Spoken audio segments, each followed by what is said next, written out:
standard lamps. Sheila Trotter is reading the Daily Mail. Lois is reading Sounds. Guy, 18, cat lover, seeks London chick into Sabbath. Paul, precociously, is reading Watership Down. As for Benjamin, he is doing his homework at the dining table. Physics. He looks across at the clock on the mantelpiece. The organised type, he has set himself a deadline. He has 10 more minutes in which to write up the experiment. I'm doing my best, Patrick. But it's not an easy one to tell, the story of my family. Uncle Benjamin's story, if you like. I'm not even sure if this is the right place to start. But perhaps one place is as good as any other. And this is November the 15th, 1973. Long periods of silence were common. They were a family who had never learned the art of talking to one another, all of them inscrutable, even to themselves, all except Lois. Her needs were simple, defined, and in the end she was punished for it. She knew what she was looking for, even then at the age of 16. Ever since her brother had started buying Sounds, it had become her weekly ritual to feign interest in the back-page adverts for clothes. Cotton drill shirts in black, navy, flame red, cranberry, great to team with loons. When her real focus of attention was the personal column. She was looking for a man. She had read nearly all of the personals by now. She was beginning to despair. Freaky guy, 20, wants crazy chick, 16 plus, for love, into Quo and Zep. Did she want her guy to be freaky? Could she honestly describe herself as crazy? Who were Quo and Zep, anyway? Lonely, unattractive guy, 22, needs female companionship, looks unimportant. Into Moody's, BJH, Camel, etc. Her mother put the newspaper aside and said, "Cup of tea, anyone? Lemonade?" When she had gone into the kitchen, Paul laid down his rabbit saga and picked up the Daily Mail. "Finished." Benjamin slammed his exercise book shut. "That's me done for the night." He stood over his sister, who was sprawled across the settee. "Gimme that." It always annoyed him when Lois got to read Sounds before he did. "What's a freak?" she asked, handing him the magazine. Benjamin pointed at their 9-year-old brother, whose face was aglow with amused contempt as he perused the Daily Mail. "You're looking at one." "Mother," said Paul, when she came in with his fizzy drink, "why do we take this newspaper?" Obscurely resentful, Sheila said, "Why shouldn't we?" "Because it's full," said Paul, "of platitudinous codswallop." Lois giggled. "I thought platitudinous was an animal they had in Australia." "The lesser-spotted platitudinous," said Benjamin, honking and squawking in imitation of this mythical beast. "Take this, for instance," Paul continued, undeterred. "As Princess Anne and Mark Phillips walked out of the Abbey, their faces broke into that slow, spreading smile of people who are really happy. Pass the sick bag, please." Lois withdrew to her bedroom, where she was able to re-enter her world of romantic daydreams. She had found what she was looking for, and the box number was easy to remember, 247, the same as the Radio 1 waveband. The message was one of perfect, magical simplicity. Perhaps that was how she knew that it was meant for her, and her alone. "Hairy guy seeks chick. Birmingham area."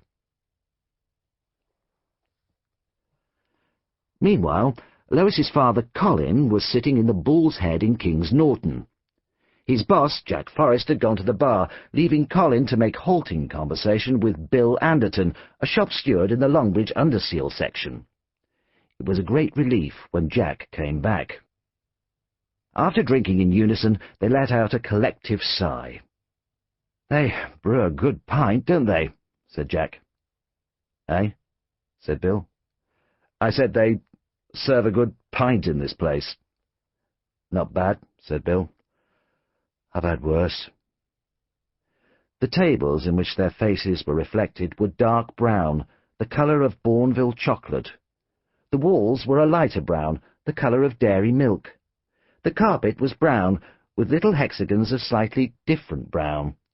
The ceiling was meant to be off-white, but was in fact brown, browned by the nicotine smoke of 1,000,000 unfiltered cigarettes. These were brown times.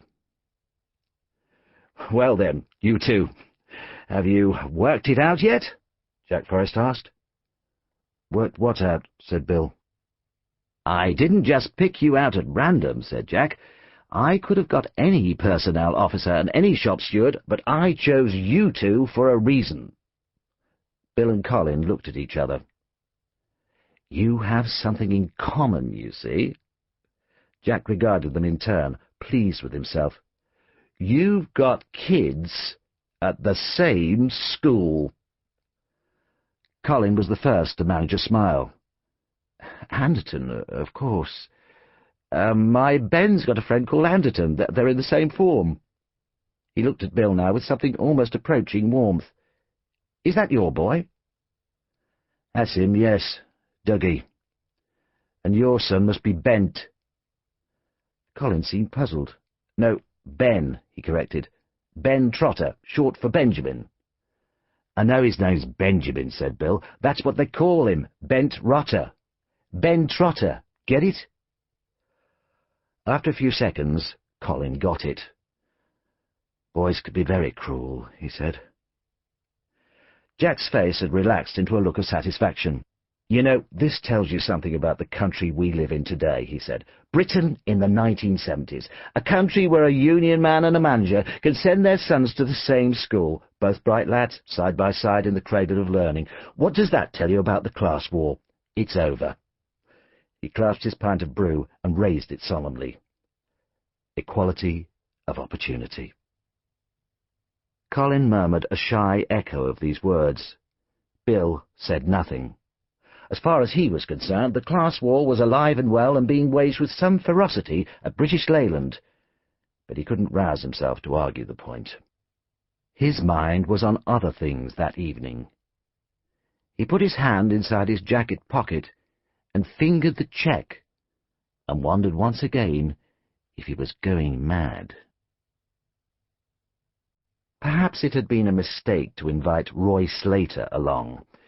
The thing about Slater was that everybody hated him, including Bill Anderton, who might have been expected to show some solidarity with his putative comrade-in-arms. But Slater was the worst kind of shop steward as far as Bill was concerned. He had no talent for negotiation, no imaginative sympathy with the men he was supposed to represent, no grasp of the wider political issues. He was always looking for confrontation, and always came out of it badly. It was all Bill could do to be civil to him, and tonight he was expected to do more than that. Honour demanded that the two of them put up some sort of united front against these alluring management overtures. It was enough to make him suspect calculation on Jack's part. What, after all, could be more effective than to divide the opposition by pairing up two shop stewards who famously couldn't stand each other?